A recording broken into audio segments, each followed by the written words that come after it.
بسم اللہ الرحمن الرحیم۔ General home economics unit number 8 حفاظتی تدابیر اور ابتدائی طبی امداد، علامہ اقبال اوپن یونیورسٹی اسلام آباد۔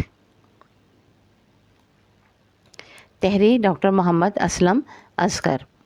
یونٹ کا تعارف۔ اس یونٹ میں روزمرہ گھریلو زندگی میں حادثات سے بچاؤ اور احتیاطی تدابیر کے بارے میں بتایا گیا ہے۔ یونٹ کے مقاصد۔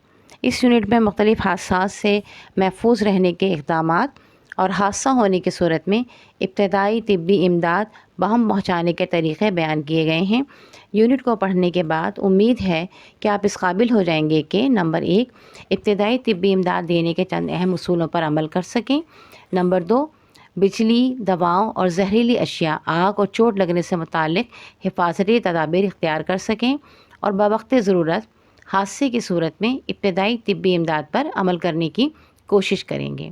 نمبر 3 برقی آلات کو ارتھ کرنے کی اہمیت تحریر کر سکیں گے۔ نمبر 4 مریض کو برقی رو سے علیحدہ کرنے کے طریقے لکھ سکیں گے اور ان طریقوں پر بوقت ضرورت عمل کر سکیں گے۔ نمبر 5 بوقت ضرورت مصنوعی طور پر سانس جاری رکھنے کے طریقے کو اختیار کر سکیں گے۔ فہرست مضامین۔ یونٹ نمبر 1 میں چیپٹر 1 ہے حفاظتی تدابیر کی اہمیت۔ یونٹ 8 کا چیپٹر 1 ہے حفاظتی تدابیر کی اہمیت، جس میں آپ پڑھیں گے عمومی حفاظتی تدابیر، ابتدائی امداد کے چند اصول، پھر ہے خود آزمائی نمبر 1۔ چیپٹر 2 ہے بجلی سے متعلق حفاظتی تدابیر۔ نمبر 1 بجلی کا تعارف، نمبر 2 ارتھ کرنا، نمبر 3 حفاظتی تدابیر، اس کے بعد خود آزمائی نمبر 2۔ مریض کو برقی رو سے علیحدہ کرنا، ابتدائی طبی امداد، پھر خود آزمائی نمبر 3۔ چیپٹر 3 ہے دوائیں اور زہریلی اشیاء سے متعلق حفاظتی تدابیر، ابتدائی طبی امداد، خود آزمائی نمبر 6، خود آزمائی نمبر 4۔ آگ اور اس کے اثرات، حفاظتی تدابیر، ابتدائی طبی امداد، خود آزمائی نمبر 5۔ چوٹ لگنا، زخم یا زخم آنا، ابتدائی طبی امداد، پٹی باندھنے کے چند ضروری احتیاطیں۔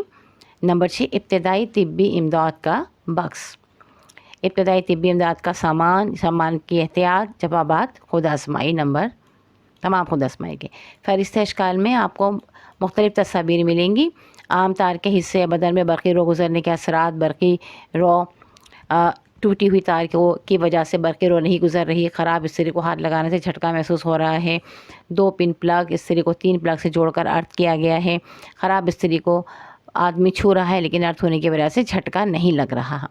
ربڑ کے دستانے پہن کر مریض کو برقی تار سے ہٹائیں، مریض کے لباس کے خشک حصے کو پکڑ کر علیحدہ کریں، مریض کو لٹا کر ہاتھوں کو مریض کی پشت پر رکھنا، مریض پر دباؤ دیتے وقت ہاتھ اور پاؤں کی حالت، ہاتھوں کا دباؤ مریض کے جسم پر کم سے کم مددگار کی حالت، مریض کے جسم سے دباؤ ہٹا کر بازو کھینچنا، مریض کے بازوؤں کو زمین پر رکھنا، کندھوں کے نیچے تکیہ وغیرہ رکھنا۔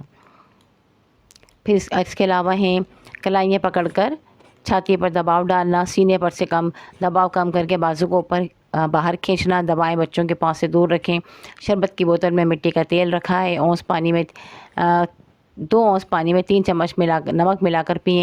ایندھن، آکسیجن اور حرارت کے ملنے سے آگ پیدا ہوتی ہے کنستر کے اوپر سے۔ اس میں جو موجود مائع کا نام لکھا ہے۔ جلنے کا 3 درجے ہیں، پیچ کسنے کے غلط طریقے، پیچ کرنے کا صحیح طریقہ، سیڑھی سے زیادہ فاصلے پر کام کرنے سے گرنے کا خطرہ، سیڑھی کے نیچے لگے ہوئے ربڑ، زخمی حصے کو اوپر اٹھا کر رکھیں، پٹی باندھنے کے چند طریقے۔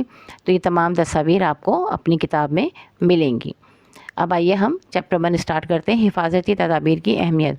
حادثہ اچانک ہوتا ہے اور اس طرح سے کئی نقصانات ہوتے ہیں، مثلاً انسانی کارکردگی پر برا اثر پڑتا ہے۔ نمبر 2 انسان کی صحت کو خطرہ پیدا ہو جاتا ہے۔ نمبر 3 حادثے کے نتیجے میں انسان کی جان جا سکتی ہے، اس لیے ضروری ہے کہ حادثے کی روک تھام کی جائے۔ اس کا اہم طریقہ حفاظتی تدابیر کا اختیار کرنا ہے۔ اس سلسلے میں ہمارے لیے ضروری ہے کہ حفاظتی تدابیر کا علم ہو۔ نمبر 2 ہماری سوچ میں حفاظت کی اہمیت شامل ہو۔ نمبر 3 ہم حفاظتی تدابیر اختیار کریں۔ اگرچہ زندگی کے ہر شعبے میں حفاظت کے لیے حفاظتی پروگرام وسیع پیمانے پر ہونے چاہیے، لیکن گھر میں حفاظتی پروگرام کنبے کے افراد کے اپنے بس کی بات ہے۔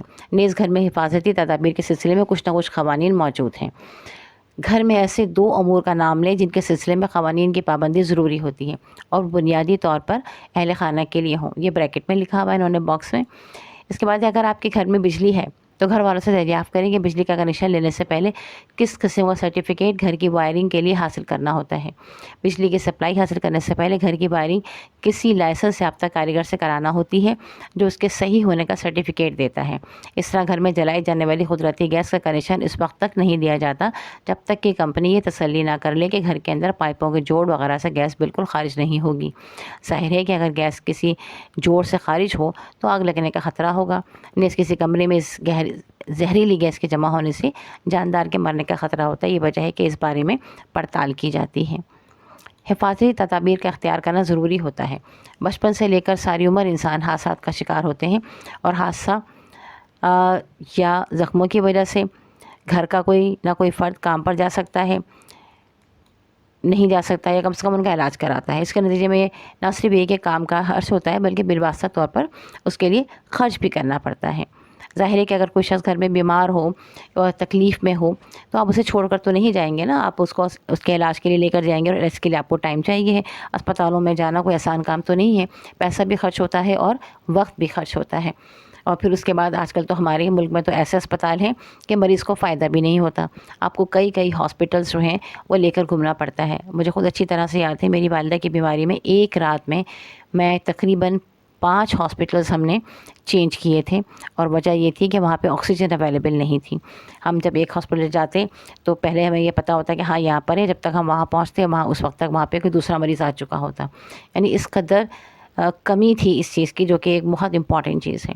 تو ظاہر ہے کہ کوشش یہی کرنی چاہیے کہ جتنی زیادہ آپ ناگہانی اللہ کی طرف سے جو چیز ہے اس کو تو ہم کچھ نہیں کر سکتے لیکن اپنی طرف سے ضرور یہ کوشش کرنی چاہیے ہے کہ ہمارے گھر محفوظ ہوں. گھروں میں ایسی کوئی چیز نہ ہو جس سے خدا نخواستہ گھر کے افراد کسی حادثے کا شکار بن جائیں. بہرحال اس کے آگے یہ لکھتے ہیں کہ اس کے نتیجے میں نہ صرف ایک کام کاج کا خرچ ہوتا ہے بلکہ بالواسطہ طور پر اس کے لیے خرچ بھی کرنا پڑتا ہے. مزدور کے لیے اس کی اہمیت اور بھی زیادہ ہو جاتی ہے کیونکہ اسے عموماً کام کرنے پر ہی مزدوری ملتی ہے. اس طرح شدید حادثات کی صورت میں انسانی زندگی ضائع ہو جاتی ہے یا انسان طویل عرصے تک کام کاج نہیں کر سکتا. لہٰذا یہ ضروری ہے کہ ہر فرد حفاظتی تدابیر اختیار کرے اور اس کے لیے سب سے اولین جگہ گھر ہے جہاں گھر کے بڑے افراد بچوں کے لیے نمونہ بن سکتے ہیں تاکہ بچوں میں شروع ہی سے حفاظت اول کا احساس پیدا ہو جائے. احتیاطی تدابیر اختیار کرنے کے باوجود مختلف وجوہ کے نتیجے میں کچھ حادثات ہو جاتے ہیں. ان حادثات کی نوعیت اقسام اور شدت مختلف ہو سکتی ہے. ہر حادثے کے نتیجے میں عموماً کچھ نہ کچھ ابتدائی طبی امداد کی ضرورت ہوتی ہے. ذیل کے صفحات میں جہاں حفاظتی تدابیر کے بارے میں بتایا گیا ہے وہاں مختلف موقعوں پر بعض حادثات سے متعلق ابتدائی طبی امداد کا ذکر بھی کیا گیا ہے. 1.1 ہے عمومی حفاظتی تدابیر. حفاظتی تدابیر اختیار کرنا اپنے اور دوسروں کی حفاظت کے لیے بہت ضروری ہے. نمبر 1 ہر کام توجہ سے کیجیے. لاپرواہی سے حادثات ہوتے ہیں. نمبر 2 نوکدار اور تیز دھار آلات کو اپنی جیب میں نہ ڈالیے. نمبر 3 بھاری چیزیں اٹھاتے وقت یا ایک جگہ سے دوسری جگہ لے جاتے وقت دوسروں سے مدد حاصل کیجیے. یعنی بعض لوگ ہوتے ہیں نا سپرمین بننے کی کوشش کرتے ہیں نہیں ہم اکیلے اٹھا لیں گے اور پھر بعد میں کمر میں چوب آ جاتی ہے اور کئی دنوں تک اپنی کمر ٹیڑھی کیے کے چلتے رہتے ہیں اور تکلیف الگ اٹھاتے ہیں. تو ضروری نہیں ہے کہ آپ سپرمین بنیں. آپ ہیومن ہیں بس یاد رکھیں آپ انسان ہیں اور آپ کو ایک انسان کو اپنے کام کاج میں دوسرے انسان کی ضرورت پڑتی ہی ہے. آپ بھی دوسروں کے کام آئیں اور دوسروں سے بھی اپنا کام لیں. اچھا نمبر 4 ہے بہت کم روشنی یا براہ راست آنکھوں پر پڑنے والی چندھیا دینے والی روشنی میں کام نہ کیجیے. نمبر 5 سیڑھی کو کسی ہلنے والی چیز پر نہ لگائیں.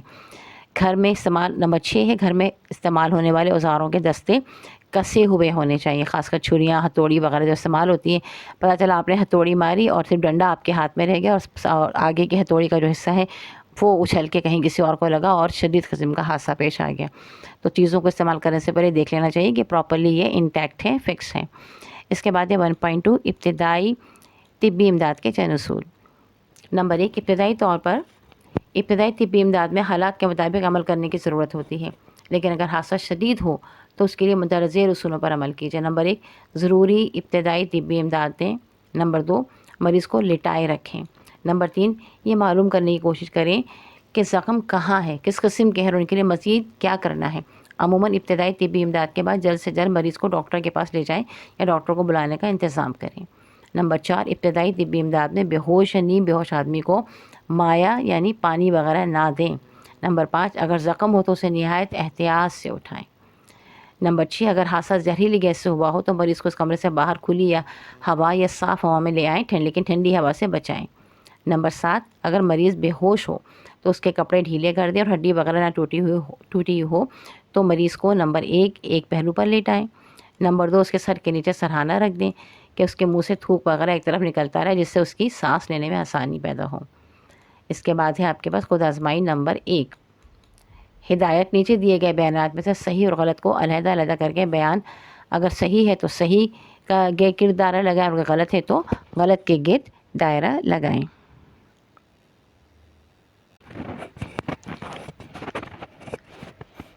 خود آزمائی نمبر 1، ہدایت نیچے دیے گئے بیانات میں سے صحیح اور غلط کو علیحدہ علیحدہ کریں۔ بیان اگر صحیح ہے تو صحیح کے گرد دائرہ لگائیں اور اگر غلط ہے تو غلط کے گرد دائرہ لگائیں۔ نمبر 1، شدید حادثے کی صورت میں انسان کی کام کرنے کی صلاحیت پر برا اثر پڑتا ہے، صحیح ہے۔ نمبر 2، حفاظت سے زندگی گزارنے کے لیے ضروری ہے کہ ہم اپنی اور دوسروں کی حفاظت کے بارے میں ذہنی طور پر توجہ دیں، بالکل صحیح بات ہے۔ نمبر 3 ہے، گھر کی بعض سہولتوں کے بارے میں قوانین موجود ہیں، بالکل صحیح ہے۔ نمبر 4، شدید حادثے کی صورت میں مریض کو کھلی ہوا میں چلانا پھرانا چاہیے، غلط ہے۔ نمبر 5، کوئی آدمی بے ہوش ہو جائے تو اسے سادہ پانی پلانا چاہیے، غلط ہے۔ اس کے بعد ہے نمبر 2 چیپٹر، بجلی سے مکمل حفاظتی تدابیر۔ 2.1 بجلی کا تعارف۔ بجلی بہت مفید قوت ہے، شہروں کے علاوہ بہت سے دیہات میں بھی مہیا کی جا رہی ہے۔ اگر آپ کے گھر میں بجلی ہے تو آپ نے دیکھا ہوگا کہ بجلی کا بلب روشن ہو جاتا ہے، وولٹیج کے آتے ہی بجلی کا بلب روشن ہو جاتا ہے، پنکھا چلنے لگتا ہے، ریفریجریٹر کام کرنے لگتا ہے، غرض کے اس سے بہت سارے کام لیے جا سکتے ہیں۔ یاد کریں کہ آپ نے کبھی بجلی کے حادثے کی خبر پڑھی یا سنی؟ یقیناً آپ نے ایسے حادثات کی خبریں بنیادی اخبار میں پڑھی ہوں گی۔ اس سے یہ معلوم ہوا کہ بجلی جہاں ہمارے لیے بہت مفید کام کرتی ہے، وہاں بجلی کے جھٹکے سے آگ لگ سکتی ہے اور جان تک جا سکتی ہے۔ لہٰذا ضروری ہے کہ بجلی کے استعمال میں تمام حفاظتی تدابیر اختیار کرنی چاہیے، جن پر عمل کر کے ہم برقی جھٹکے سے محفوظ رہ سکیں اور گھروں کو بجلی کے تاروں میں خرابی کے سبب آگ لگنے سے بچانا چاہیے۔ آپ نے بجلی کے حادثات کی خبریں تو بہت سنی ہوں گی، دیکھا بھی ہوگا۔ بارشوں میں اکثر ایسا ہوتا ہے کہ لوگوں کو کرنٹ لگ جاتا ہے، پانی میں کرنٹ آ جاتا ہے، گھر کی دیواروں میں کرنٹ آ جاتا ہے۔ تو اللہ تعالیٰ ان تمام حادثات سے بچائے، اور خدا نخواستہ اگر آپ کسی ایسے حادثے کے قریب ہوں، اس کو دیکھیں، کسی شخص کو جو کہ حادثے میں ہو، تو آپ اس کی کس طرح سے مدد کریں گے، اس چیپٹر کو پڑھنے کے بعد آپ کو یقیناً اس کا اندازہ ہو جائے گا۔ اچھا، آپ کی یہ کتاب جو ہے نا، یہ میرے پاس جو کتاب ہے، یہ بہت ہی میٹھی سی ہے، جو PDF میں نے ڈاؤن لوڈ کیا ہوا ہے، اس لیے مجھے پڑھنے میں تھوڑی مشکل ہوتی ہے۔ اگر آپ لوگوں میں سے کسی کے پاس بھی کتاب کے کوئی لنک موجود ہے جس میں کہ یہ پراپر اچھے طریقے سے کتاب موجود ہے جسے پڑھا جا سکے، تو کائنڈلی آپ مجھ سے ضرور شیئر کریں۔ آپ کے امتحانات تو ہونے والے ہیں، لیکن یہ دوسرے بچوں کے لیے بہت فائدہ مند رہے گا۔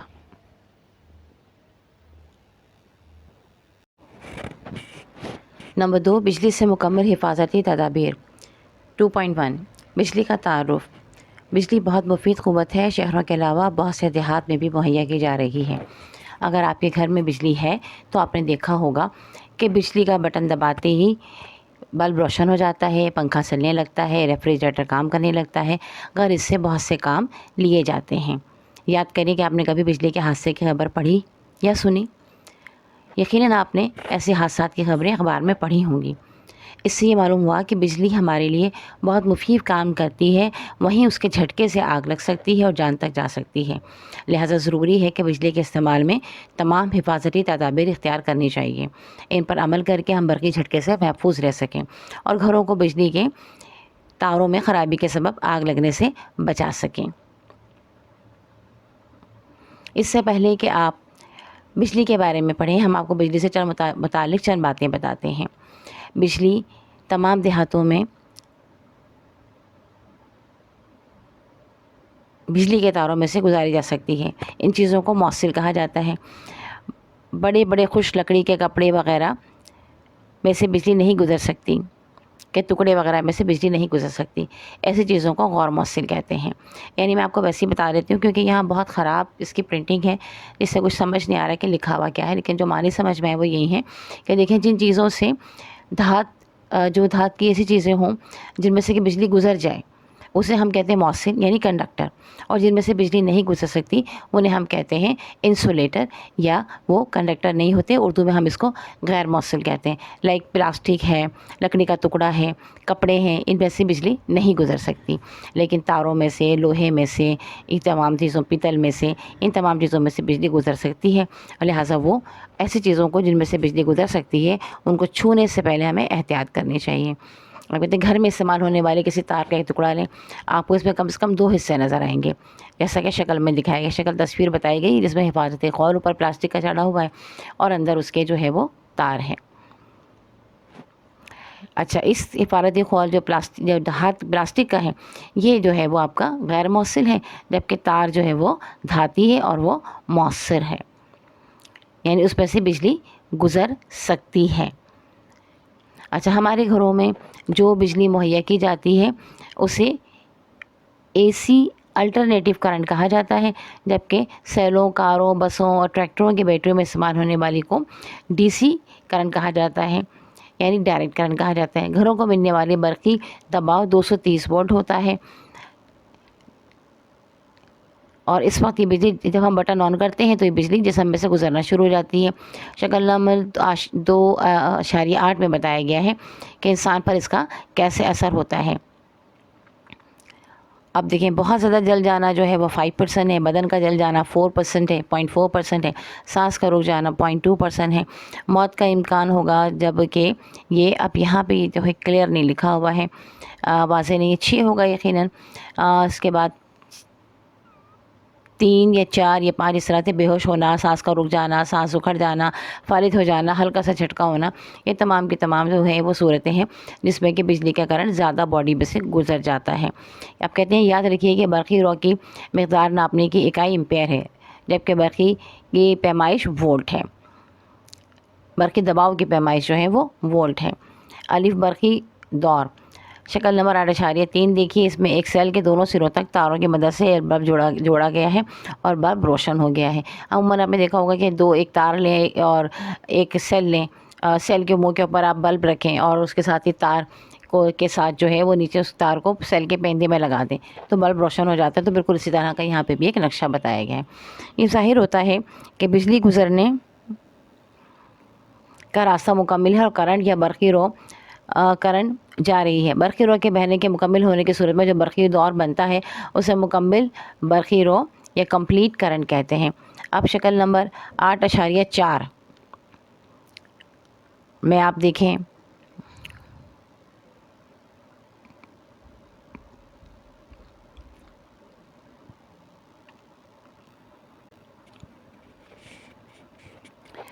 اس میں تار ٹوٹی ہوئی ہے اور بلب بجھا ہوا ہے. اس سے ظاہر ہوا کہ تار کے ٹوٹنے سے برقی رو کا راستہ ٹوٹ گیا ہے اور وہ بہنا بند ہو گئی ہے. اسے نامکمل برقی دور یعنی انکمپلیٹ کرنٹ کہتے ہیں. یعنی اگر آپ کا جو سرکٹ ہے وہ ویسے تار کہیں سے بریک ہو جائے گی تو ظاہر ہے کہ کرنٹ پراپرلی بلب تک نہیں پہنچے گا اور بلب نہیں جلے گا. اس کے بعد ہے 2.2 ارتھ کرنا. اچھا، اب ارتھ کرنا کیا ہوتا ہے اس کو ہم پڑھ لیتے ہیں. اکثر آپ نے دیکھا ہوگا کہا جاتا ہے جناب ارتھ کا تار کہاں ہے. تو شکل نمبر 8.5 میں دکھایا کہ ایک آدمی ہے، استری ہے اس کے پاس، اور ایک سوئچ کی شکل بھی بتائی گئی ہے. خراب استری کو ہاتھ لگانے سے جھٹکا محسوس ہو رہا ہے. اس میں آدمی کا ہاتھ استری کو لگ جانے سے آدمی پر کیا اثر پڑ رہا ہے؟ کیونکہ استری میں خرابی کی وجہ سے اس کا کوئی ننگا تار استری کے دھاتی حصے کو لگ گیا ہے، جس کی وجہ سے اس دھاتی حصے میں سے بجلی گزرنے لگی ہے. آدمی نے اسے ہاتھ لگایا تو بجلی اس کے جسم میں ہوتی ہوئی زمین کی طرف بہنے لگی، جس سے اس آدمی کو برقی جھٹکا لگا ہے. یہ استری کو اس 2 پن پلگ کی شکل کے ذریعے بجلی مل رہی ہے. اب شکل نمبر 8.7 کو دیکھیے، اس میں 3 پلگ پن لگایا گیا ہے. استری کو 3 پلگ پن کی مدد سے بجلی مل رہی ہے اور آدمی نے اسے چھوا ہے لیکن اسے جھٹکا محسوس نہیں ہوا ہے. اب اس کی وجہ کیا ہے؟ جب 3 پن پلگ ہم لگاتے ہیں تو اس کی وجہ یہ ہے کہ ایک تار استری کے دھاتی سے جڑ کر اسے پلک کی تیسری اور سب سے موٹی پن سے جوڑا گیا، اسے ارتھ کہتے ہیں۔ لہٰذا یاد رکھیں کہ برقی آلات مثلا استری، ہیٹر یا پنکھا، میڈیسل فین، برقی سلائی مشین، ٹوسٹر وغیرہ کو ضرور ارتھ کریں۔ یہ آپ خود نہیں کریں گے، ظاہر ہے آپ بجلی والے سے کہیں گے جو کہ الیکٹریشین ہوگا کہ بھائی یہ ارتھ کا تار ضرور ڈالیے گا تاکہ آپ کو ان تمام چیزوں سے کرنٹ نہ لگے۔ اور اس کی ایک اور طریقہ کار بھی سے بچنے کا یہ ہے کہ ہمیشہ آپ ربڑ کی چپل پہن کر جو ہے استری کے لیے کھڑے ہوں، ہیٹر وغیرہ کو چھونا ہو تب بھی یہ احتیاط جاری رکھیں تاکہ ایک انسولیٹر ہوگا تو بجلی وہاں سے نہیں گزرے گی، اس کا سرکٹ کمپلیٹ نہیں ہوگا۔ پھر اس کے بعد 2.3 میں ہے حفاظتی تدابیر۔ نمبر 1، گھر کی وائرنگ ہر سال پڑتال کریں تاکہ تاروں کے حاجز قول کے خراب ہونے کے سبب بجلی تاروں سے پائپوں یا دیواروں میں تو نہیں بہہ رہی۔ نمبر 2، جن تاروں کے حاجز قول گھس گئے ہوں، حاجز قول ٹوٹ گئے ہوں تو تار کو بدل دیں، اوپر کی جو چمڑا ہے نا اس کی بات ہو رہی ہے۔ نمبر 3، کہیں پر تار جوڑنے کی ضرورت ہو تو جوڑ پر اچھی طرح سے حارس پٹی لپیٹیں، یعنی ٹیپ لپیٹ دیں۔ ٹوٹے ہوئے پلگ اور سوئچوں کو بدل دیں، گیلے ہاتھوں سے سوئچ یا پلگ کو استعمال نہ کریں۔ استری وغیرہ کو ارتھ کریں یا کم سے کم ایسے آلات کو استعمال کرتے وقت ربر یا پلاسٹک کے ٹکڑے پلاسٹک میٹ پر کھڑے ہوں۔ اپنے گھر کی وائرنگ ضرور ارتھ کریں۔ اس کے بعد ہے تمام سوئچ گرم تار یا فیس تار پر لگے ہوں، بجلی کے تار کو فرش پر نہ کھینچیں کیونکہ اس سے تار کا حاجز قول خراب ہو سکتا ہے۔ سوئچ اور ساکٹ چھوٹے بچوں کی پہنچ سے دور ہونے چاہیے۔ بلب بدلنا ہو تو سوئچ آف کر لیں۔ کسی آلے کے تار کی مرمت کرنے کے لیے اس کو بجلی کی سپلائی سے الگ کریں، اور اگر آپ مرمت کے ماہر نہ ہوں تو یہ کام نہ کریں۔ فیوز مقرر سائز سے بڑا نہ لگائیں، ضرورت سے زیادہ موٹے فیوز کا لگانے سے وہ حفاظتی کام نہ کر سکے گا۔ یاد رکھیں کہ گرم اور ٹوٹی ہوئی تاریں ننگی ہو کر آپس میں مل جائیں گی، اس سے آگ لگنے کا خطرہ ہوتا ہے۔ اس کے بعد نمبر 14 پوائنٹ ہے آپ کا تار کا سائز، اس میں موجود موصل کی موٹائی سے ظاہر کیا جاتا ہے۔ اگر باریک لچکدار تاروں کو ملا کر موصل بنایا گیا ہو تو باریک تاروں کی کل موٹائی موصل کی موٹائی ہوگی۔ بڑے سائز کے موصل میں سے زیادہ برقی رو آسانی سے گزر سکتی ہے اور باریک تار میں سے بھی برقی رو کی مقدار کم حفاظت سے گزر سکتی ہے۔ توسیعی تار یعنی کوورٹڈ کارڈ استعمال کریں تو یقین کریں اس کا سائز برقی آلے کے مطابق ہے، کیونکہ چھوٹے سائز کی تار گرم ہو کر جل جانے کے ڈر ہوتا ہے، اس لیے تار کا سائز ایسا ہونا چاہیے جس پر سے آلے کے لیے برقی حفاظت سے گزر سکیں۔ اس کے بعد نمبر 1.15 برقی گرما سے بند ہونے کے بعد بھی دیر تک گرم رہتے ہیں۔ اچھا، برقی چیزیں جو ہوتی ہیں وہ آپ سوئچ بند بھی کر دیتے ہیں تو کافی دیر تک گرم رہتی ہے، جیسے استری ہے، آپ جب استری کر لیتے ہیں، استری بند کر دیتے ہیں تب بھی اس کے بعد استری گرم رہتی ہے، تو لہٰذا ہاتھ لگانے سے پہلے پڑتال کر لیں کہ وہ زیادہ گرم نہ ہو۔ بجلی کے تاروں پر کپڑے نہ سکھائیں اور نہ لٹکائیں، یہ والی حرکت تو بالکل بھی نہ کریں۔ اس کے بعد آپ کی ہے خود آزمائی نمبر 2۔ سوال نمبر 1 مندرجہ ذیل فقرات کے سامنے دیے گئے کسی ایک لفظ سے مکمل کیجیے تاکہ ان کے مفہوم سمجھ میں آئے۔ بجلی کاغذ اور کپڑے میں سے ڈیش سکتی ہے، بجلی کاغذ اور کپڑے میں سے نہیں گزر سکتی۔ گھر میں سے استعمال ہونے والی تاروں کے باہر کا خول حاجز ہوتا ہے۔ گھروں میں استعمال ہونے والی برقی دباؤ ڈیش وولٹ ہوتا ہے، یہ ابھی ہم نے پڑھا تھا 240۔ انسانی جسم میں سے 0.4 ایمپیئر برقی رو گزرنے کا اثر یہ ہوگا کہ ڈیش جائے گی۔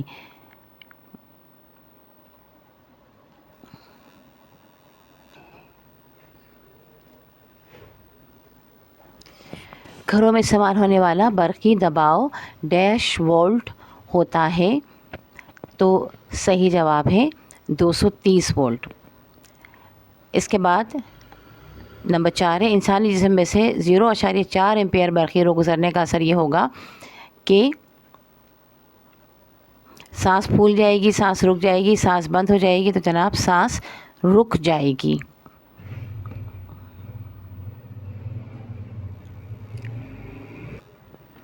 نمبر 5 ہے جب بلب جلتا ہے تو برقی رو ڈیش ہوتا ہے، تو اس کا جواب ہے مکمل ہوتا ہے، برقی دور مکمل ہوتا ہے۔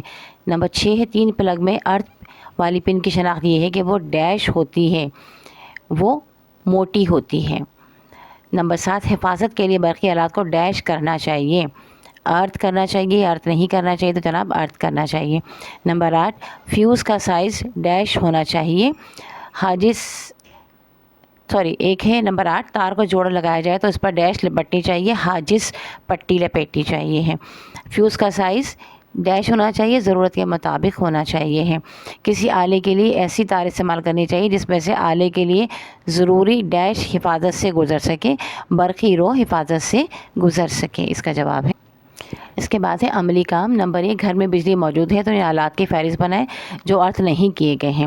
نمبر 2، اپنے گھر میں بجلی کے استعمال میں غیر محتاط یا غلط طریقوں کی فہرست بنائیں اور پھر ان کو درست کرنے کے لیے گھر والوں سے بات چیت کریں اور ایسے طریقے اختیار کریں جن سے غلط اور غیر محتاط استعمال آپ کے گھر میں ختم ہو جائے۔ اچھا، اکثر بچے یہ سوال پوچھتے ہیں کہ مس یہ بتا دیجیے کہ یہ عملی کام کیسے کرنا ہے؟ تو بیٹا عملی کام کا جو اصل میں اردو میں آپ کو شاید سمجھ نہیں آ رہا ہوگا، یہ ہے پریکٹیکل ورک، کہ پریکٹیکلی آپ گھر میں کیسے کریں گے۔ اب دیکھیں، پہلا سوال ہے گھر میں بجلی موجود ہے تو ان آلات کی فہرست بنائے جو ارتھ نہیں کیے گئے ہیں۔ اب آپ اپنے گھر میں دیکھیے کہ کیا آپ کے پاس جو استری آپ استعمال کرتے ہیں اس کا پلگ 3 پن ہے یا نہیں ہے۔ اگر 3 پن نہیں ہے تو اس کا مطلب ہے کہ وہ ارتھ نہیں ہے۔ اسی طرح گھر میں آپ کے پاس ڈیپ فریزر استعمال ہوتا ہے، فریج استعمال ہوتا ہے یا اور دوسری چیزیں ہیں استعمال ہو رہی ہیں، تو وہاں آپ دیکھیے کہ وہاں پہ وہ 3 پن ہے یا نہیں ہے، آپ کو پتہ لگ جائے گا، آپ کی فہرست بن جائے گی آپ کے اپنے استعمال کے لیے، تاکہ آپ کو جو آپ پڑھ رہے ہیں وہ آپ کی عملی زندگی میں، جو روزمرہ کی آپ کی زندگی ہے، اس میں آپ کو فائدہ دیں۔ اور پھر اگر گھر میں ایسی چیزیں اس طرح سے نہیں ہیں، آپ کو پتہ لگتا ہے کہ جناب یہ چیزیں غلط ہو رہی ہیں، تو آبویسلی پھر آپ کو اس کو اپنے گھر کے بڑوں کے ساتھ مل گئے، کیونکہ آپ ذرا میٹرک کے اسٹوڈنٹ ہیں تو آپ چھوٹے ہی ہیں، تو آپ اپنے گھر کے بڑوں کو یہ بات بتائیے کہ دیکھیے میں نے یہ پڑھا ہے اور یہ چیزیں ضروری ہیں، تو ہمیں کسی الیکٹریشین کو بلوا کے یہ کام کر لینا چاہیے، تو یہ آپ کی بھلائی کے لیے ہے، ٹھیک ہے۔ اب آ جائیے نمبر 2 پہ، مریض کو برقی رو سے علیحدہ کرنا، یعنی خدا نہ خواستہ کسی کو اگر کرنٹ لگ جاتا ہے اور وہ چپک جاتا ہے تو پھر اس کو ہمیں کیسے الگ کرنا چاہیے۔ کسی شخص کا ہاتھ یا جسم کا کوئی حصہ بجلی کے ننگے تاروں کو چھو جائے تو وہ برقی جھٹکا محسوس کرے گا۔ اگر بجلی کا جھٹکا شدید ہو تو اس شخص کی موت بھی واقع ہو سکتی ہے۔ اگر کبھی کسی شخص کو برقی جھٹکا لگ جائے اور آپ اتفاق سے موجود ہوں تو آپ کی پہلی کوشش یہ ہونی چاہیے کہ اس شخص کو جلد سے جلد بجلی کے ان تاروں سے علیحدہ کیا جائے جس سے وہ جھٹکا محسوس کر رہا ہے۔ ایسے شخص کو تاروں سے علیحدہ کرنے کے درج ذیل طریقے ہیں۔ سب سے پہلے بجلی کے تار یا ناقص آلے کا سوئچ بند کر دیں جس کے ذریعے برقی رو تار یا آلے میں بہہ رہی ہے۔ یعنی پہلا کام تو آپ نے یہ کرنا ہے کہ اگر فرض کریں استری سے کرنٹ لگ رہا ہے تو فوری طور پر استری کا جو پلگ ہے اس کو آپ نے سوئچ کو بند کر دینا ہے، پلگ نکال دینا ہے، ٹھیک ہے۔ اچھا، دوسرا، اگر خشک لکڑی کا ٹکڑا دستیاب ہو تو اس کی مدد سے بھی تار یا آلے کو مریض کے جسم سے علیحدہ کیا جا سکتا ہے۔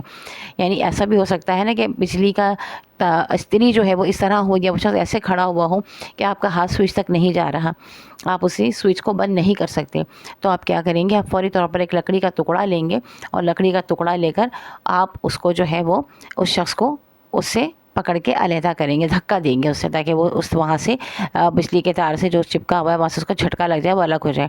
یا اگر نہیں تو میں آپ کو ایک بہت آسان ترکیب بتاؤں، بچیوں کے پاس ہمیشہ اللہ تعالیٰ ہمیشہ کرے میری زبان مبارک ایسا ہی ہو کہ دوپٹہ ہوتا ہی ہے ان کے ہاں، وہ دوپٹہ اوڑھی بھی ہوتی ہیں، فوراً دوپٹے کے دونوں کرانوں سے پکڑیں، اس بندے کے کمر پہ ڈالیں اور کھینچ لیں اپنی طرف اس کو۔ اس طرح وہ شخص جو ہے وہ علیحدہ ہو جائے گا اور آپ کو بھی کرنٹ نہیں لگے گا اور وہ شخص بھی جو ہے وہ کرنٹ سے بچ جائے گا۔ تو اس چیز کو ہمیشہ یاد رکھیں۔ اور لڑکے جو ہیں اب وہ کہیں گے کہ ہمارے پاس دوپٹہ نہیں ہوتا تو ہم کیا کریں، تو جناب آپ اپنی قمیض کا استعمال کریں، قمیض اتاریں، دونوں آستین پکڑیں، اس شخص کے اوپر قمیض کو ڈالیں اور پیچھے سے کھینچ لیں، دونوں آستین پکڑ کے کھینچ لیں، وہ شخص وہاں سے علیحدہ ہو جائے گا۔ بہرحال یہ ہے کہ اگر آپ یہ کر لیں یا پھر اگر ربڑ کے دستانے میسر ہو تو انہیں اپنے ہاتھوں پر پہن لیں، مریض کو بازوؤں کے ساتھ مضبوطی سے پکڑ کر کھینچیں حتیٰ کہ تار یا آلے سے الگ ہو جائے۔ لیکن دیکھیے سارے کام میں نا کافی ٹائم لگے گا، یعنی کہ اگر آپ ربڑ کے دستانے ڈھونڈیں، آپ لکڑی کا ٹکڑا ڈھونڈیں، یہ تمام چیزیں آپ کو، بیچارہ مریض اس وقت تک تو جو ہے وہ انا للہ و انا الیہ راجعون ہو چکا ہوگا۔ تو مچ بیٹر ہے کہ جو آپ کے پاس یہ بچیاں ہیں فوراً اپنے دوپٹے کا استعمال کریں، بچے ہیں فوراً قمیض اتاریں اور قمیض اس کے اوپر ڈال کر پیچھے سے دونوں ہاتھوں سے آستینوں کو پکڑ کے کھینچ لیجیے، ٹھیک ہے، لیکن خود قریب نہیں ہونا ہے، خود آپ نے دور ہی رہنا ہے۔ اچھا، اس کے بعد سوئچ نہ ملنے کی صورت میں مریض کو برقی راستے سے علیحدہ کرنے کے لیے مندرجہ ذیل عمل کیجیے۔ نمبر 1 الف، مریض کو برقی رو سے علیحدہ کرنے کے لیے خود کسی خشک حارس تختے، گتے یا بوری پر کھڑے ہو جائیے، مریض کے کوٹ یا لباس کے پچھلے خشک حصے کو مضبوطی سے پکڑ کر کھینچیے حتیٰ کہ مریض برقی تار یا آلے سے مکمل طور پر علیحدہ ہو جائے، یعنی اس کے کپڑوں کو پکڑ کے آپ نے کھینچنا ہے، لیکن اس سے پہلے خود آپ نے اپنے لیے حفاظت کرنی ہے کہ آپ نے پلاسٹک کی اپنے ربر کی چپل پہنی ہوئی ہو، یا آپ جو ہے وہ پلاسٹک کے جو میٹ ہوتے ہیں ہمارے یہاں ڈلے ہوتے ہیں لیکن گیلے نہ ہوں، اس پر آپ کھڑے ہو جائیں، کوئی بوری ہو تو اس پہ کھڑے ہو جائیں۔ اس کے بعد اگر مریض کے کپڑے نمدار ہو تو آپ پہلے اپنے ہاتھوں پر خشک کپڑے کاغذ کی کئی تہیں لپیٹ دیجیے، پھر مریض کے لباس کو پکڑ کر جھٹکا دے کر کھینچیے اور اس سے تار یا ناخن سارے سے علیحدہ کیجیے جس سے وہ جھٹکا محسوس کر رہا ہے۔ احتیاط یاد رکھیں کہ بجلی کے ساتھ چمٹے ہوئے شخص کے جسم کو زمین پر کھڑے ہو کر ننگے ہاتھ نہ لگائیں کیونکہ اس کے جسم پہ بھی کرنٹ ہوگا نا۔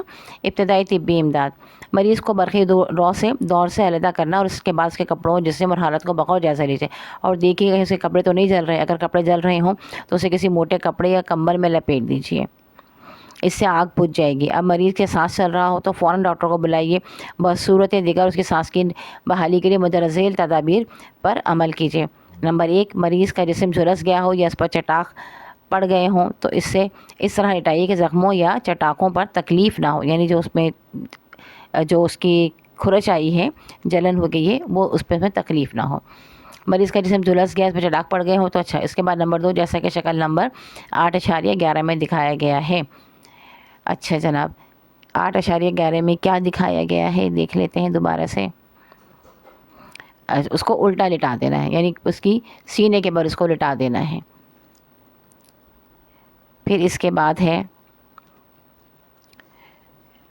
مریض کو منہ کے بل لٹائیے اور سر کی طرف گھٹنوں کے بل بیٹھ جائیے، اپنے دونوں ہاتھوں کو مریض کی کمر پر رکھیے۔ اس حالت میں دونوں ہاتھوں کے انگوٹھے ملے ہوئے اور انگلیاں مریض کی پسلیوں پر پھیلی ہوئی ہوں۔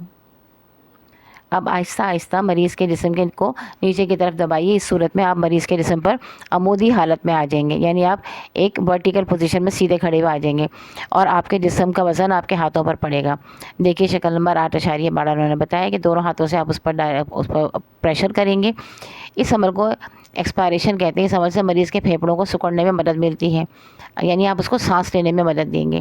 اب اپنے جسم کو پھرتی سے پیچھے کی طرف ہٹائیے تاکہ پھیپھڑوں پر سے دباؤ کم ہو جائے۔ اس عمل کے دوران ہاتھ اپنی پہلی جگہ پر موجود رہیں۔ جسم کا دباؤ ہٹاتے ہی مریض کے بازو اوپر کی طرف اپنی سیٹ میں کھینچے تاکہ اس کے کندھوں پر کھچاؤ محسوس ہو۔ یہ بھی انہوں نے شکل میں بتایا کہ پیچھے سے ہاتھ پکڑ کے آپ نے کھینچنا ہے تاکہ وہ سانس لے سکے، اس کے پھیپھڑے جو ہیں وہ پھیل سکیں۔ اس کو ہم اسپریشن کہتے ہیں۔ اس عمل سے مریض کے پھیپھڑوں کو پھیلنے میں مدد ملے گی۔ اچھا جناب، اس کے بعد درجہ بالا اقدام سے مریض کے پھیپھڑے سکڑتے ہیں جس سے اس کا سانس جاری ہو جاتا ہے۔ اس عمل کو 1 منٹ میں تقریباً 15 مرتبہ دہرانا چاہیے ہے۔ مذکورہ بالا اقدام 3.2 اور 4 دہراتے رہیے، زیادہ سے زیادہ 3 گھنٹوں میں مریض کا سانس بحال ہو جائے گا۔ گلا اور بیان کیے گئے طریقے کے علاوہ ایک اور طریقہ بھی، جس کے ذریعے مریض کا سانس دوبارہ باہر کیا جا سکتا ہے۔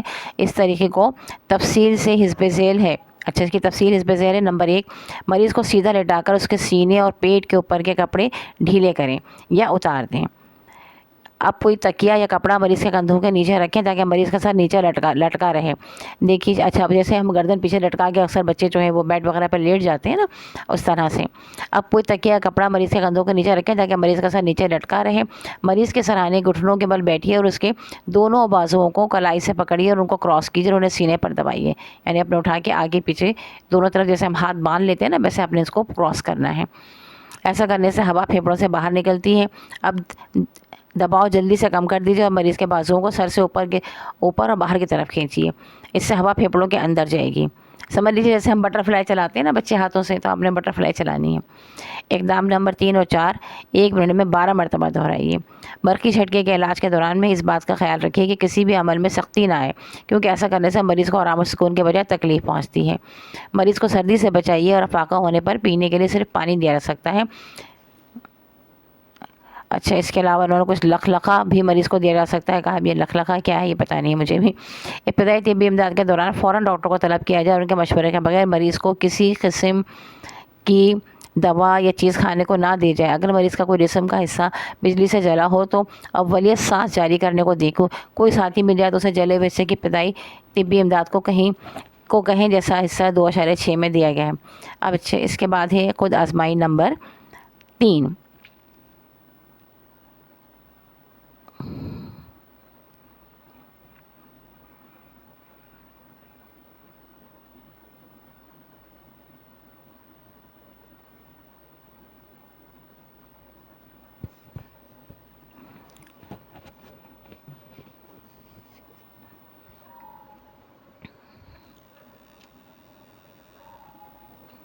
برقی حادثے کی صورت میں سانس جاری کرنے کے لیے پسلیوں کو دبایا جاتا ہے. اس عمل سے مریض کے پھیپھڑے ڈیش ہیں اور پسلیوں پر دباؤ چھوڑنے سے مریض کے پھیپھڑے ڈیش ہیں سکڑتے اور پھیلتے ہیں. نمبر 2، برقی جھٹکے کی صورت میں سانس باہر کرنے کے طریقوں کی مدد سے مریض کا سانس تقریباً 3 گھنٹے میں جاری ہو جاتا ہے. برقی جھٹکے مریض کو صرف ڈیش دیا جا سکتا ہے، یعنی جس کو برقی جھٹکا لگے اس کو صرف پانی دیا جا سکتا ہے. نمبر 4، اگر ربڑ کے دستانے میسر نہ ہو تو خود خشک لکڑی پر کھڑے ہو کر مریض کو کھینچیں. نمبر 5، برقی تاروں یا ناقص برقی آلہ سے لگے ہوئے شخص کو علیحدہ کرنے کے لیے اس کو زمین کے کپڑوں سے پکڑ، اس کے اپنے کپڑوں سے پکڑ کر اس کو کھینچیں. اس کے بعد پھر دوبارہ سے ہے عملی کام.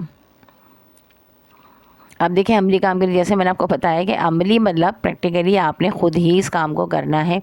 اب یہ کہہ رہے ہیں کہ اپنے بہن بھائی یا دوست کے ساتھ مل کر برقی رو سے علیحدہ کرنے کے عمل کی مشق کریں تاکہ اس عمل میں مہارت ہو جائے.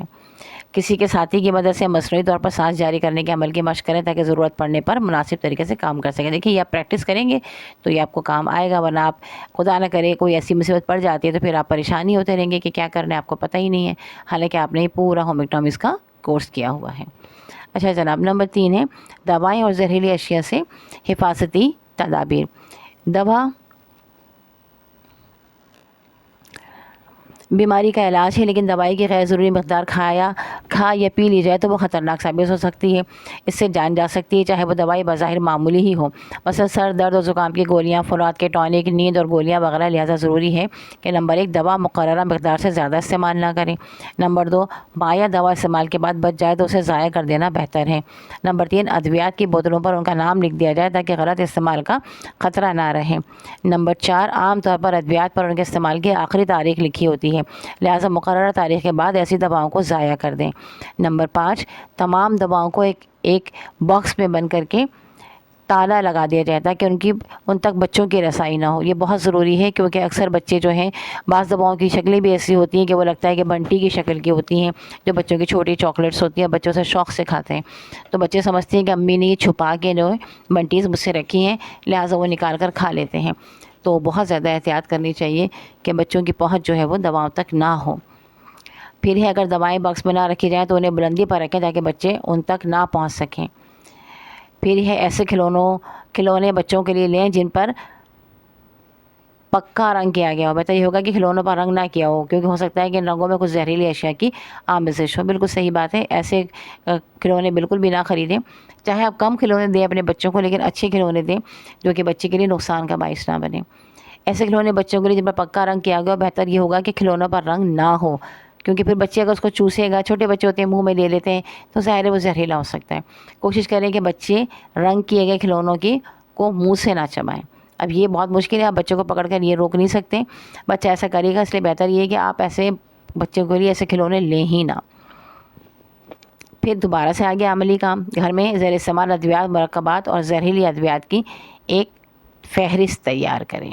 آپ کے گھر میں جو چیزیں ہیں ان کی ایک فہرست تیار کریں، کالمز بنا لیجیے. ایک میں لکھیں ادویات، ایک میں لکھیں زہریلی دوائیں، دوسرے میں لکھیں مرکبات. ٹھیک ہے، زہریلی دوائیں کیا کیا ہوتی ہیں دیکھیں. چوہے مارنے کی دوا آپ کے گھر میں ہوگی، ٹھیک ہے. فینائل آپ کے گھر میں ہوگا جو آپ پوچھا ووچھا لگانے کے لیے استعمال ہوتا ہے. اسی طرح آپ کے گھر میں ایسڈ ہوگا، لال رنگ کی ایک بوتل ملتی ہے جس سے کہ واش رومز وغیرہ کی صفائی کی جاتی ہے، کموڈ وغیرہ دھونے کے لیے استعمال کیا جاتا ہے. تو آپ نے یہ چیک کرنا ہے. مٹی کا تیل وغیرہ ہوتا ہے بعض اوقات بعض گھروں میں، بعض لوگ جو ہے جنریٹر چلاتے ہیں تو پیٹرول بھی رکھ لیتے ہیں. تو یہ سب چیزیں جو ہیں وہ بہت زیادہ نقصان کا باعث ہیں. کہتے ہیں امید ہے کہ آپ نے مچھر مار دوائی، مٹی کا تیل، ڈی ڈی ٹی، فینائل کی گولیاں، چوہے مار گولیاں، فصلوں کے کیڑے مار دوائیں وغیرہ کے نام لکھے ہوں گے. جیسا کہ آپ کو معلوم کہ سب دوائیں زہریلی ہیں، لہٰذا اس قسم کے ڈبوں یا پیکٹوں پر واضح طور پر نام لکھیں اور ساتھ ہی لفظ زہر بھی لکھیں جیسا کہ شکل میں دکھایا گیا. انہوں نے ایک بتایا کہ ہر ایک پر آپ نے زہر لکھ دیا کہ بھائی کھانا نہیں ہے یہ. اچھا، عموماً یہ بھی بہت خطرناک بات ہوتی ہے کہ لوگ 7 اپ وغیرہ کی بوتل میں پیٹرول رکھ دیتے ہیں یا مٹی کا تیل رکھ دیتے ہیں. اب بچے جو ہے نا وہ سمجھتے ہیں کہ اچھا یہ تو کولڈ ڈرنک رکھی ہوئی ہے اور اس کے شوقین ہوتے ہیں اور گھٹا پی جاتے ہیں. 2-4 گھونٹ تو آرام سے پیٹ کے اندر چلے ہی جاتے ہیں. اس کے بعد پتہ لگتا ہے کہ بھائی یہ تو چیز صحیح نہیں تھی، کچھ اور تھا. تو لہٰذا ایسی بوتلوں میں کبھی بھی اس طرح کے مٹیریل کو نہ رکھیں. اچھا، پھر ہے کہ لہٰذا اس قسم کے ڈبوں یا پیکٹوں پر واضح طور پر نام لکھیں، ساتھ ہی لفظ زہر بھی لکھیں۔ مٹی کے تیل، دوائیں، زہریلی اشیاء کبھی مشروبات کی بوتل میں نہ رکھیں، کیونکہ بچے اس کو شربت سمجھ کر پینے کی کوشش کریں گے۔ پھر اس کے بعد اس قسم کی زہریلی اشیاء کو کھانے کی چیزوں سے دور رکھیں، انہیں بند کر کے رکھیں اور یقین کر لیں کہ بچے ان تک نہ پہنچ سکیں، بلکہ بچے کیا بڑے بھی، بڑوں میں بھی کوئی زیادہ عقل نہیں ہوتی ہے، کبھی کبھار ایسی بیوقوفیاں کر جاتے ہیں۔ اچھا، اس کے بعد تمام احتیاطی تدابیر جن کو ان کے ڈبوں یا پیکٹوں پر ہدایت کی گئی ہیں وہ تمام آپ استعمال کرنی ہے اپنے۔ پھر ہے 3.1 ابتدائی امداد۔ اگر گھر کا کوئی فرد زہریلی شے کھا یا پی لے تو فوراً ڈاکٹر سے رجوع کریں، لیکن اگر ڈاکٹر تک پہنچنے میں دیر ہو تو سب سے پہلے مریض کو قے یا الٹی کروائیں تاکہ معدہ صاف ہو جائے۔ 568 ملی لیٹر 20 اونس پانی میں 3 چائے کے چمچ کھانے والے نمک کو ملا کر مریض کو پلائیں۔ نمک والا پانی پینے سے مریض کو فوراً قے ہو جائے گی۔ قے کروانے کے کچھ دیر بعد مریض کو نیم گرم دودھ میں انڈا ملا کر دیں۔ اس کے علاوہ جو کا پانی، زیتون کا تیل وغیرہ بھی دیا جا سکتا ہے۔ جناب، اب ہے آپ کی خود آزمائی نمبر 4۔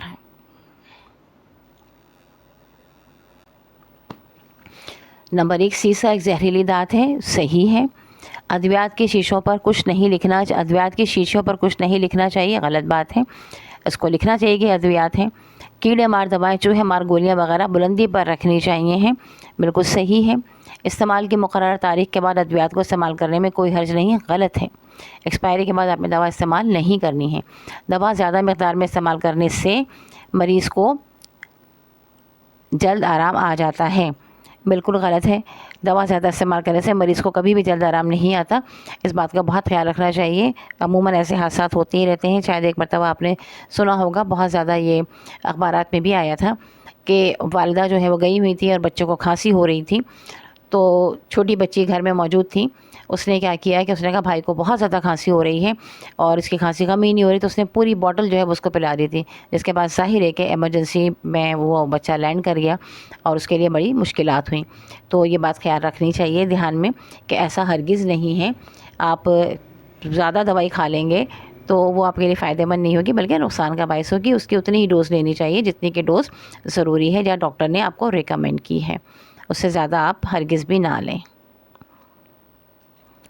نمبر 4 ہے آگ اور اس کے اثرات۔ آگ لگنے کے لیے آکسیجن، حرارت اور ایندھن کی ضرورت ہوتی ہے۔ آکسیجن کے بغیر کوئی چیز جل نہیں سکتی، حرارت کی موجودگی کے بغیر آگ پیدا نہیں ہو سکتی، اگر ایندھن نہ ہو تو جلنے کے لیے کوئی چیز موجود نہیں ہوتی۔ اس تعلق کی شکل نمبر 8.22 میں دکھایا گیا ہے۔ جب تک کہ یہ تینوں چیزیں موجود ہوں آگ پیدا نہیں ہو سکتی۔ اب ایک انہوں نے بتایا ہے، ایک انہوں نے سرکل بنایا ہے جس میں پورشنز بنا دیے ہیں۔ اب ایندھن کو ایک جگہ بتایا ہے، اگر ایندھن آپ کا موجود ہے تو کیونکہ تیسری چیز موجود نہیں ہے تو لہٰذا آگ نہیں ہوگی۔ پھر آپ کے پاس حرارت موجود ہے، آگ نہیں ہے۔ آکسیجن موجود ہے، آگ نہیں ہے، یعنی آپ نے ایک ایک چیز نکال دی۔ اگر آپ نے آکسیجن، حرارت، ایندھن، ٹھیک ہے، پہلے میں سے آپ نے کیا کیا، ایندھن کو ہٹا دیا، حرارت موجود ہے اور آکسیجن بھی موجود ہے لیکن آگ نہیں لگے گی۔ پھر آپ نے حرارت کو نکال دیا تو اب کیا ہے، آکسیجن موجود ہے اور ایندھن موجود ہے لیکن آگ نہیں لگے گی۔ پھر آپ نے آکسیجن کو ہٹا دیا تو حرارت اور ایندھن موجود ہیں لیکن چونکہ آکسیجن نہیں ہے لہٰذا آگ نہیں لگے گی۔ یہ تینوں کا کمبینیشن ہوگا تبھی آگ لگے گی، ایندھن، حرارت اور آکسیجن۔ آگ لگنے کی عام وجوہ میں تمباکو نوشی، شعلے، گھریلو بد سلیقہ، بجلی کے ناقص تار اور آگ کے قریب بے احتیاطی وغیرہ شامل ہیں۔ جب آگ لگتی ہے تو دھواں بھی پیدا ہوتا ہے، دھوئیں کی موجودگی سے صاف ہوا موجود نہیں رہتی، نتیجہ یہ ہوتا ہے کہ آدمی کا دم گھٹ جاتا ہے اور آگ لگنے کے حادثات میں آگ جلنے کے ساتھ ساتھ دم گھٹنے سے بھی موت واقع ہو جاتی ہے۔ باورچی خانے میں احتیاط سے کام نہ کیا جائے تو اس کے بہت بھیانک نتائج نکل سکتے ہیں۔ کیا آپ نے کبھی کوئی ایسی چیز خبر پڑھی جس میں یہ بتایا گیا ہو کہ خاتون خانہ چولہے سے جھلس گئی ہیں؟ ایسی خبریں پہلے زمانے میں بہت زیادہ آتی تھیں، اب تو اللہ کا شکر ہے کہ بہت کم ہو گئی ہیں۔ اچھا جناب، اگر آپ نے ایسی خبر پڑھی یا سنی تو یقیناً آپ کے ذہن میں یہ خیال پیدا ہوگا کہ اگر وہ خاتون فلاں کام ایسے نہ کرتی تو شاید ایسا نہ ہوتا، اور بعض اوقات ایسے حادثات تیل کے چولہے کے خرابی کے باعث سبب بھی ہوتے ہیں۔ ان حادثات سے ایک بات واضح ہو جاتی ہے کہ باورچی خانے میں بہت احتیاط سے کام کرنا چاہیے، کیونکہ آگ سے جھلسنے کے واقعات آپ نے ضرور سنے یا پڑھے ہوں گے۔ احتیاط کرنے سے ایسے حادثات سے کسی حد تک بچا جا سکتا ہے۔ آگ کا اثر جلد سے نیچے جا کر دوسرے حصوں کو بھی نقصان پہنچاتا ہے، لہٰذا آگ سے جتنا متاثر ہوگا اتنا اتنا ہی زندگی کے لیے خطرناک ہو سکتا ہے۔ آگ کے علاوہ گرم یا ابلتی چیزوں سے جھلس سکتا ہے۔ کچھ زیادہ جھلس جانے کی صورت میں جلد کا زخم ٹھیک ہو جانے کے باوجود جلد پر شکن پڑ جاتے ہیں، جن کو درست کرنے کے لیے خاص قسم کی جراحی کی جاتی ہے، جیسے پلاسٹک سرجری وغیرہ۔ پلاسٹک سرجری میں کھال کی پوری موٹائی کا ٹکڑا جسم کے ایک حصے سے ہٹا کر دوسرے حصے پر اس طرح لگا دیا جاتا ہے کہ دونوں ٹکڑوں کے خون کی نالیاں ایک دوسرے کے ساتھ سی دی جاتی ہیں۔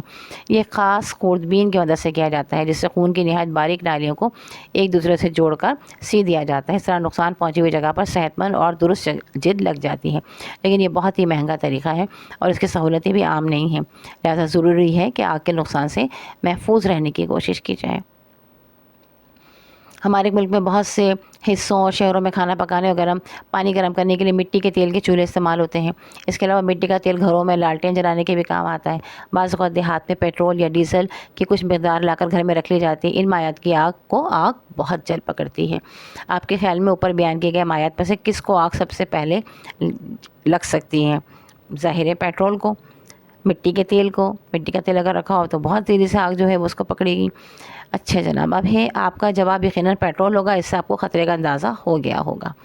اچھا جی، حفاظتی تدابیر۔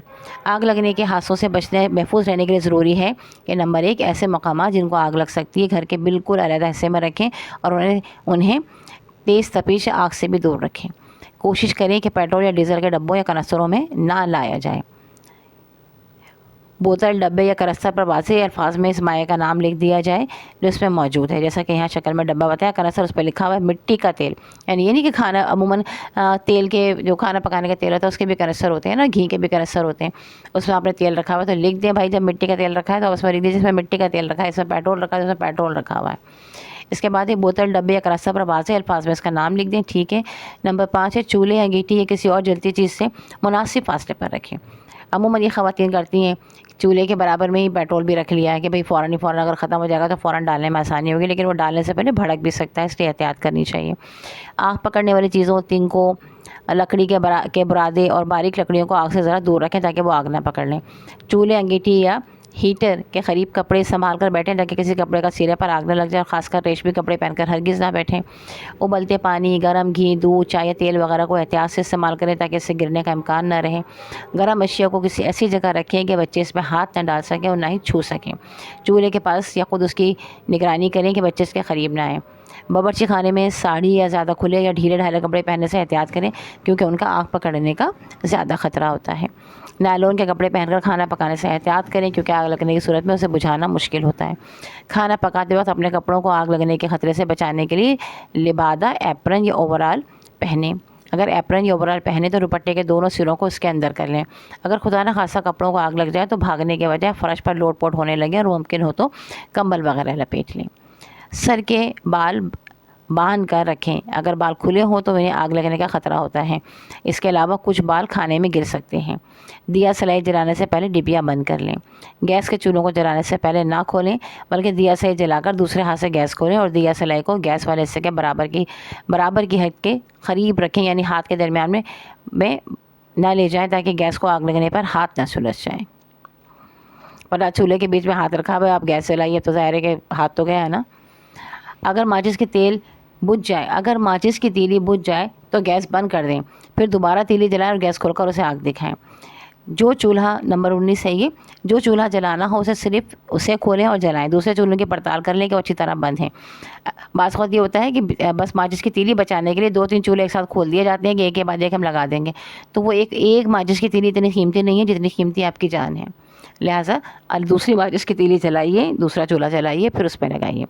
اگر باورچی خانے میں گیس کی بو محسوس ہو تو پہلے یہ پڑتال کر لیں کہ چولہا بند ہے، اگر بند ہو تو گیس کمپنی کو فوراً شکایت کریں، جب تک درستی نہ ہو چولہے روشن نہ کریں، اور اگر آپ کے باورچی خانے میں کھڑکیاں وغیرہ ہیں تو فوراً کھول دیں، پنکھا ہے تو پنکھا چلا دیں تاکہ وہ گیس وہاں سے نکل جائے۔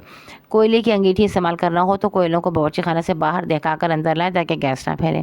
مٹی کے تیل کے چولہے میں تیل کی مقدار مناسب رکھیں اور بتیاں صاف کریں، ان کا گلا اور ان کا گل اتار دیں۔ باورچی خانے سے دھواں اور گیس خارج کرنے کے لیے چمنی وغیرہ ضرور ہونی چاہیے۔ چولہوں کو راکھ نکالنے کے لیے کوئی برش یا جھاڑو یا لکڑی کی چوڑی چمٹی استعمال کریں تاکہ کسی انگارے یا کیل وغیرہ کی موجودگی سے ہاتھ نہ جلے یا زخمی نہ ہو جائے۔ کپڑے آگ اور چولہوں سے دور لٹکائیں۔ بجلی کے کسی دور میں بہنے والے برقی رو کی گنجائش سے زیادہ آلات نہ لگائیں. بجلی کے کو کھلی یعنی کہ بجلی کے جو سوئچ بورڈ آپ کا ہے اس میں زیادہ چیزیں نہ لگائیں ایک وقت میں. بجلی کو کھلی آگ کے قریب کسی نگرانی کے بغیر، بچوں کو کھلی آگ کے قریب کسی نگرانی کے بغیر نہ کھیلنے دیں. اگر مٹی یا تیل یا پکانے کے تیل کو آگ لگ جائے تو اس پر ریت وغیرہ ڈال کر بجھانے کی کوشش کریں. یہ یاد رکھیں کہ ایسی آگ پر پانی ہرگز نہ ڈالیں کیونکہ اس سے آگ پھیلنے کا خطرہ ہوتا ہے.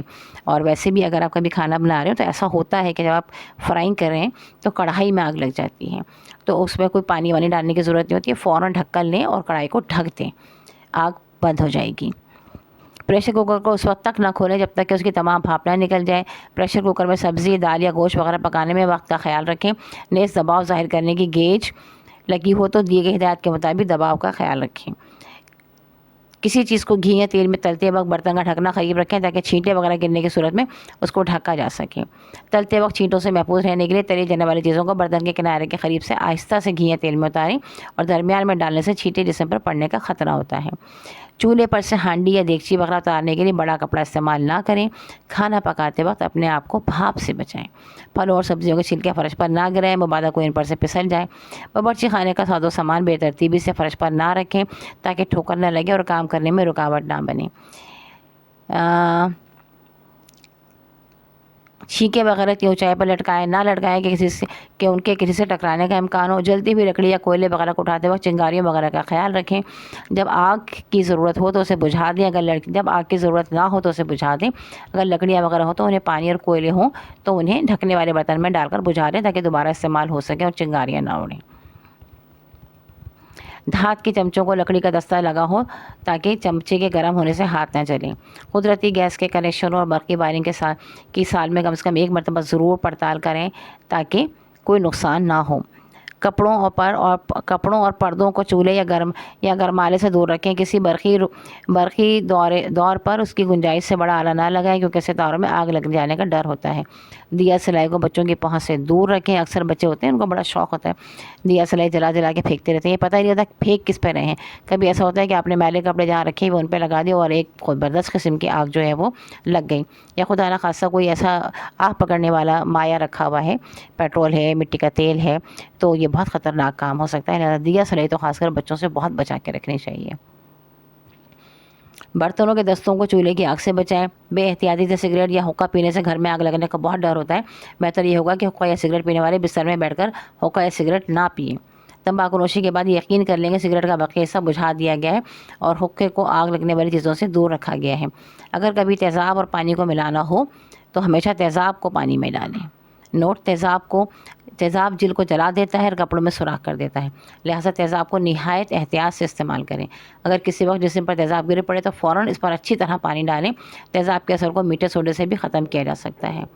جلنے کو 3 درجوں میں تقسیم کیا جا سکتا ہے. نمبر 1، پہلے درجے میں صرف جلد سرخ ہوتی ہے.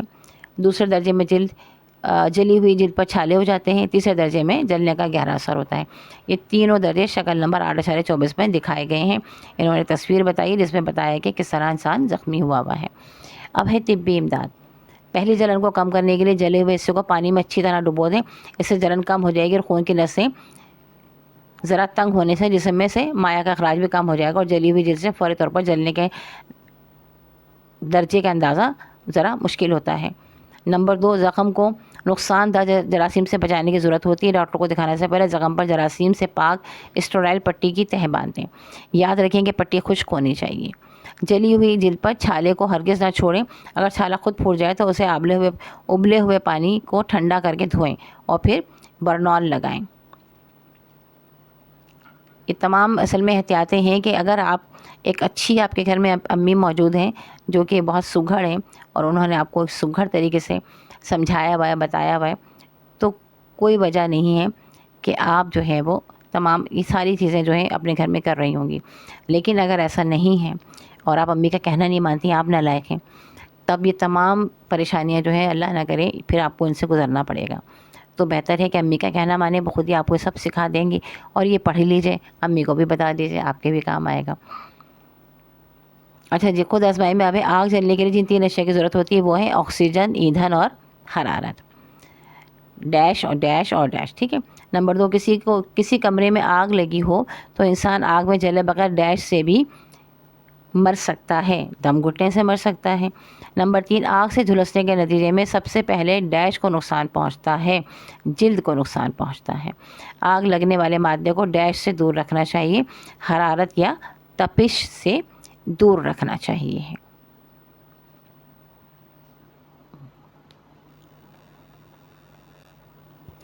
گرم پانی کے ٹب سے بچوں کو محفوظ رکھنے کے لیے ڈیش رکھیں، بچوں کو دور رکھیں۔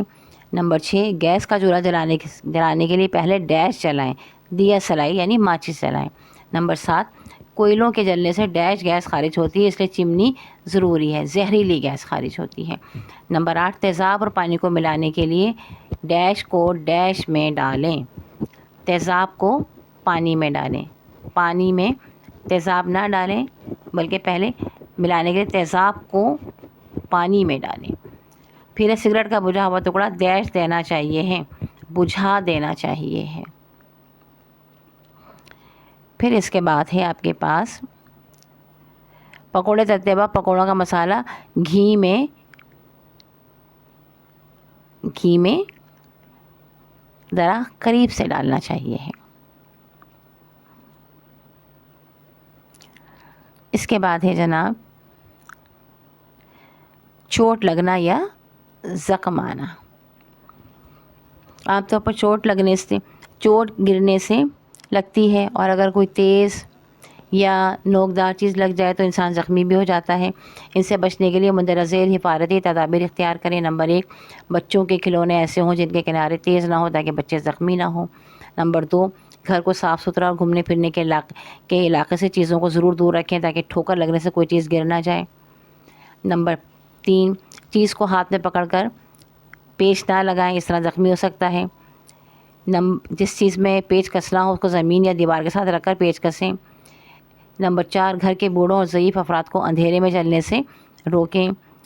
نمبر 5، فرش پر چکنائی یا تیل پھیل جائے تو اسے اچھی طرح سے صاف کر دیں تاکہ پھسل کر گرنے کا ڈر نہ رہے۔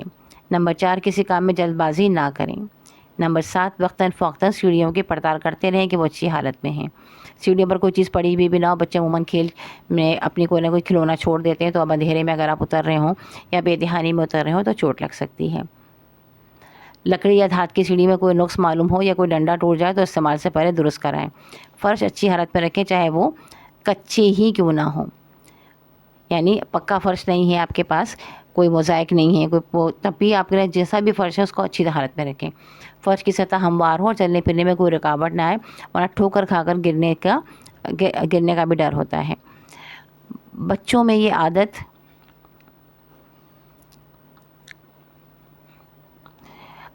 ڈالنے کی کوشش کریں کہ کھیلنے کے بعد کھلونے اٹھا لیں، البتہ کھلونے رکھنے کے لیے کوئی مناسب جگہ مثلا گتے یا لکڑی کا ڈبہ مقرر کریں۔ نمبر 11، اونچی جگہوں پر پہنچنے کے لیے مضبوط سیڑھی استعمال کریں۔ نمبر 12، کسی جگہ پر ہاتھ پہنچانے کے لیے اتنا اونچا کھڑے ہوں کہ ہاتھ آسانی سے پہنچ جائے۔ سیڑھی سے زیادہ فاصلے پر کام کرنے سے گرنے کا خطرہ ہوتا ہے۔ سیڑھی سخت زمین پر لگائیں اور یقین کر لیں کہ اس کا کوئی ڈنڈا ٹوٹا ہوا نہ ہو، ورنہ اس سیڑھی کو پھسلنے سے بچانے کے لیے اس کے نیچے ربڑ چڑھا دینا چاہیے، بلکہ کسی بندے کو کھڑا کر دینا چاہیے کہ بھائی تم سیڑھی پکڑو، ہم اوپر یہ کام کر رہے ہیں۔ سب سے اچھی ترکیب یہی ہوتی ہے، لیکن اس کو جاگتا ہوا رہے، وہ یہ نہیں کہ وہ موبائل دیکھنے لگ جائے اور پھر آپ دھڑام سے گر پڑیں۔ چھری، چاقو اور دیگر تیز دھار والے اوزاروں کو بچوں کی پاؤں سے دور رکھیں۔ چاقو یا چھری سے کوئی چیز کاٹتے وقت اپنے جسم پر سے دور کی طرف لے کے جائیں، یعنی اپنی طرف چاقو کو کھینچے نہ بلکہ چاقو کو اپنے جسم سے دور کی طرف کریں۔ کوئی بوتل یا شیشی کسی جگہ ٹوٹ جائے تو اس کی جگہ کو اچھی طرح صاف کریں۔ ٹین کے کٹے ہوئے کناروں یا سطح کو کوٹ کر ہموار کریں تاکہ ہاتھ زخمی نہ ہو۔ عموماً گھی اور تیل کے ڈبوں میں ایسا ہوتا ہے کہ خواتین اس کو کاٹتی ہیں اور آدھا کاٹتی ہیں آدھا رہنے دیتی ہیں، تو وہ بہت تیز ہوتا ہے، وہ کٹ جاتا ہے اس سے ہاتھ۔ فرش خشک رکھیں تاکہ پھسل کر گرنے کا خطرہ نہ ہو۔ اس کے بعد ہی ابتدائی طبی امداد۔ چوٹ لگنے اور خون بہنے کی صورت میں سب سے پہلی کوشش یہ ہونی چاہیے کہ خون کو بند کیا جائے۔ نمبر 1، بہت ہلکی چوٹ یا زخم لگنے سے بہت کم خون نکلتا ہے جو عموماً خود بخود بند ہو جاتا ہے۔ بعض اوقات خون انگلی سے دبا کر بھی بند کیا جاتا ہے، یعنی اس حصے کو پریشر سے آپ دبا دیں جو کٹا ہوا ہے تو بھی خون بند ہو جاتا ہے۔ زخمی حصے کو اوپر اٹھا کر رکھیں تاکہ خون زیادہ نہ بہے، جی یہ بہت ضروری ہے۔ اگر آپ کا ہاتھ وغیرہ کٹ گیا ہے کچھ ہے تو دل سے اوپر کی طرف ہو جانا چاہیے اس کو، یعنی اگر آپ کا ہاتھ انگلی کٹ گئی تو ہاتھ کو اوپر کر لیں، سر سے اوپر تک کر لیں، تو آپ کا خون جو ہے وہ اس کا بہنا کم ہو جائے گا، لیکن اگر آپ نیچے رکھیں گے تو نیچے وہ تیزی سے بہے گا۔ اگر خون بہنا بند نہ ہو تو اس پر مختلف دوائیں استعمال کی جا سکتی ہیں، مثلاً کمپاؤنڈ ٹنکچر آف آئرن، لال دوا وغیرہ، بالکل چینی بھی لگا سکتے ہیں آپ۔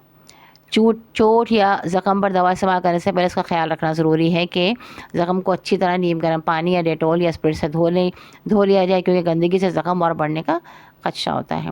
زخم اگر بہت گہرا ہو تو فوراً ڈاکٹر سے رجوع کریں۔ زخم پر اگر پٹی کرنے کی ضرورت ہو تو ہمیشہ صاف پٹی استعمال کریں، گندی پٹی کرنے سے زخم ٹھیک ہونے کے بجائے خراب ہو سکتا ہے۔ پٹی باندھنے کے لیے چند ضروری ہدایات: نمبر 1، استعمال کرنے سے پہلے دیکھ لیں کہ پٹی صحیح طریقے سے لپٹی ہوئی ہے۔ نمبر 2، زخم پر لپٹتے وقت 1 یا 2 انچ سے زیادہ نہ کھولیں۔ نمبر 3، پٹی ہموار اور مضبوط باندھیں، لیکن اتنی زور سے نہیں کہ دوران خون ہی رک جائے۔ نمبر 4، پٹی باندھنے کے بعد اس کے سرے کو پن وغیرہ سے یا گرہ سے باندھ دیں۔ نمبر 5، جب ٹانگ یا بازو پر پٹی باندھیں تو نیچے سے اوپر کی طرف اور اندر سے باہر کی طرف باندھیں، جیسا کہ یہاں شکل میں انہوں نے بتایا ہوا ہے کہ آپ نے پٹی کو کس طرح سے ہاتھ پر لپیٹنا ہے، ہتھیلی پر لپیٹنا ہے تو پٹیوں کو انگلیوں کے پاس سے آپ نے کس طرح گزارنا ہے، سر پر لپیٹنا، یہ تمام چیزوں کے انہوں نے تصاویر اس میں یہاں پہ دی ہوئی ہیں، بازو کے لیے بھی۔ اس کے بعد آپ کا ہے ابتدائی طبی امداد کا باکس۔ اب ہم آپ کو ابتدائی طبی امداد کا ڈبہ فرسٹ ایڈ باکس تیار کرنے کے بارے میں بتائیں گے، تاکہ بوقت ضرورت آپ فوری طور پر ان چیزوں کا استعمال کر سکیں۔ اس مقصد کے لیے آپ گتے یا لکڑی کا ڈبہ استعمال کر سکتے ہیں۔ 6.1 ابتدائی طبی امداد کا سامان۔ نمبر 1، جراثیم سے پاک چند عدد پٹیاں۔ نمبر 2، جراثیم سے پاک روئی کا بنڈل۔ نمبر 3، کوئی جراثیم کچھ دوا استعمال، مثلاً ڈیٹول وغیرہ، اسپرٹ وغیرہ۔ نمبر 4، قینچی، سیفٹی پن۔ نمبر 5، گرم پانی کے لیے ربڑ کی بوتل۔ نمبر 6، چوٹ پر ملنے کے لیے آیوڈیکس۔ نمبر 7، بخار دیکھنے کے لیے تھرمامیٹر۔ اور number 8، compound of tincture iodine. سامان کی احتیاط: بچوں کو وہاں سے دور رکھیں، ہر دوا پر لیبل لگا کر رکھیں، استعمال کے بعد دوبارہ باکس میں رکھ دیں۔ عملی کام دیکھیں، جب پھل آ گیا یہ دوبارہ سے۔ ہم امید کرتے ہیں کہ آپ اپنے گھر کے لیے ابتدائی طبی امداد کا باکس تیار کریں گے، تاکہ آئندہ آپ اسے استعمال میں لا سکیں۔